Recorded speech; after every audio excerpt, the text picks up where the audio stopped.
Dans cette vidéo, je vais vous donner 5 choses que vous ne devez surtout pas faire avec votre machine à coudre si vous n'avez pas envie de l'abîmer sérieusement.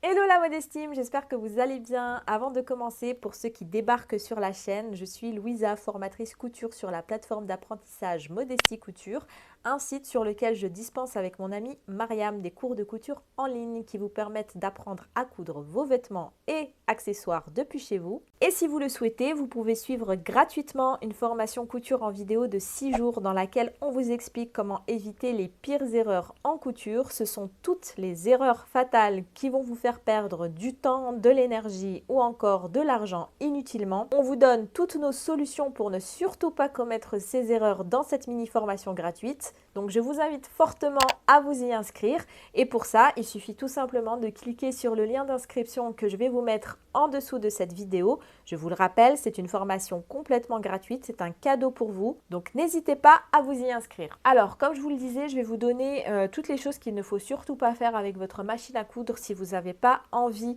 de l'envoyer directement au SAV. Et la première des choses qu'il ne faut pas faire avec sa machine et que je vois encore bien trop souvent chez beaucoup de personnes qui cousent, c'est s'amuser en fait à tourner ici le volant de sa machine à coudre dans tous les sens.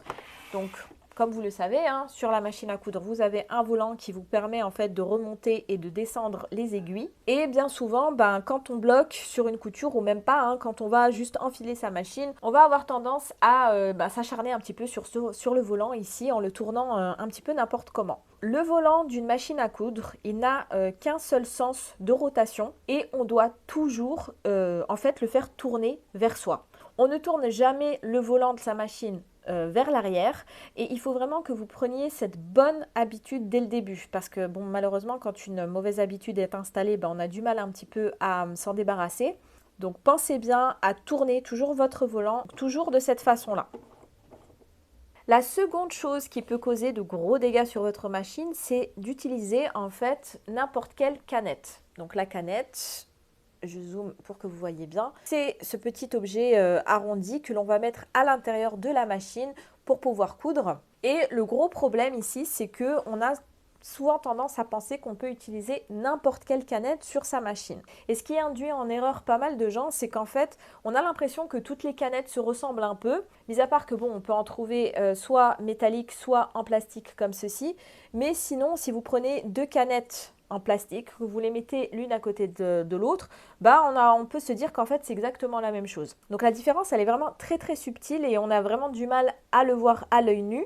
Donc moi le seul conseil que je peux vous donner pour ça, c'est tout simplement de vous référer à votre notice de machine à coudre. Normalement à l'intérieur vous avez le modèle de canette qui doit être utilisé avec votre machine et vous devez toujours faire attention à acheter cette référence de canette. Et si jamais vous avez le moindre doute, c'est-à-dire que par exemple vous vous retrouvez avec plein de canettes qui vous paraissent à peu près similaires dans votre stock de mercerie, moi ce que je vous conseille, alors j'aime pas trop dire ça, mais ça va être de vous en débarrasser tout simplement et de racheter uniquement des canettes qui soient vraiment adaptées à votre machine. De cette façon, au moins, vous serez sûr de ne pas mélanger vos canettes, vos nouvelles canettes avec les anciennes.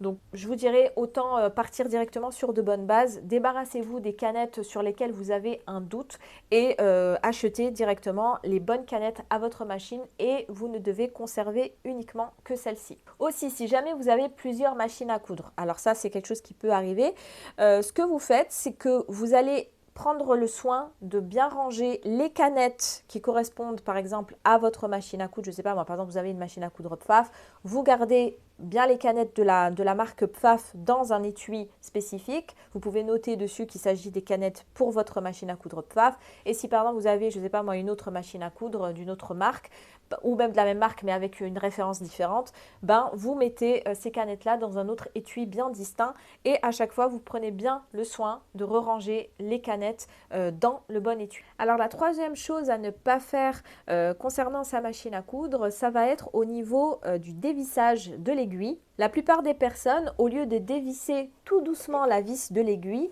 ce qu'elles vont faire en fait, c'est qu'elles vont dévisser trop fort et vous allez en fait dévisser la vis complètement. Et si jamais vous faites cette erreur, vous verrez que pour remettre la vis, ça va être un petit peu délicat et vous risquez en fait de prendre beaucoup de temps pour ça, pour réussir en fait à remettre votre vis correctement. C'est pourquoi quand vous avez besoin de changer votre aiguille, ce que je vous conseille de faire, c'est de dévisser tout doucement et vous n'avez pas besoin d'aller jusqu'au bout, c'est-à-dire de dévisser complètement la vis. Dès que votre aiguille tombe dans votre main, tout simplement vous la récupérez et puis vous la rechangez. Et quand vous faites cette manœuvre, faites bien attention de bien revisser votre aiguille par la suite. Et pour revisser, il ne faut surtout pas vous contenter de votre main. Il y en a beaucoup qui pensent que simplement en serrant comme ça avec le doigt, ça suffit. Il faut toujours utiliser le petit tournevis qui est fourni avec votre machine. Et en faisant ça, c'est-à-dire en utilisant le tournevis, vous vous rendrez probablement compte que vous n'aviez pas correctement tourné la vis avec vos doigts. Ensuite, la quatrième chose à ne surtout pas faire, c'est de ne pas couvrir votre machine à coudre après l'utilisation. Donc normalement votre machine elle est fournie avec une housse. Si ce n'est pas le cas, c'est pas grave, hein. Vous pouvez utiliser, je ne sais pas moi par exemple un drap ou même coudre carrément une housse de machine à coudre. Parce que la housse qui est fournie avec votre machine, elle n'est pas là juste pour faire joli. C'est vraiment pour vous éviter en fait que la poussière rentre ici par exemple au niveau du mécanisme de la machine. La poussière, ça fait vraiment partie des choses qui abîment les machines à coudre, notamment, comme je viens de vous le dire ici, donc au niveau des disques de tension. Et c'est pour ça qu'il faut impérativement la couvrir quand vous ne l'utilisez pas. C'est vraiment un réflexe que vous devez avoir dès que vous êtes sûr que ça y est, vous avez terminé votre travail. Hop, prenez toujours le soin de la recouvrir. La cinquième chose à ne pas faire avec votre machine à coudre, ça va être d'utiliser du fil ou des aiguilles de mauvaise qualité. Alors, je sais qu'on le dit, on le redit, je ne sais pas combien de fois, mais je pense qu'on ne le dit pas assez suffisamment. Sachez qu'à la longue, si vous utilisez des aiguilles ou du fil de mauvaise qualité, non seulement ça va abîmer votre machine, mais ça va également jouer sur le rendu de vos coutures. C'est pourquoi on préconise toujours à nos élèves d'utiliser du fil ou des aiguilles de marque connues et reconnues, car c'est un gage de qualité et ça évite d'avoir des problèmes par la suite avec sa machine. Enfin, la sixième chose qu'il ne faut surtout pas faire avec sa machine à coudre, ça concerne uniquement les machines à coudre mécaniques. Je ne sais pas si ça vous est déjà arrivé, mais parfois quand on est en train de coudre et qu'on arrête sa couture lorsque l'on veut sortir son travail, on a l'impression que le fil bloque et le tissu ne veut pas ressortir. Donc la chose à ne surtout pas faire quand c'est le cas, c'est d'essayer de tirer dessus, donc de tirer sur votre tissu comme une brute, car en fait la machine n'a tout simplement pas terminé le point qu'elle était en train de faire. Sur une machine électronique, ce genre de choses généralement n'arrive pas, mais sur une mécanique ça arrive. Du coup c'est très simple, il suffit quand ça vous arrive, en fait, quand vous avez l'impression que votre tissu est bloqué, ce qu'il faut faire, c'est tout simplement tourner le volant de la machine légèrement vers vous pendant que vous ressortez votre projet, c'est-à-dire que vous tirez doucement avec votre main. Et là, normalement, le tissu va sortir très simplement. Voilà, cette vidéo est maintenant terminée. J'espère que tous ces conseils vous aideront à maintenir votre machine à coudre en bonne santé le plus longtemps possible.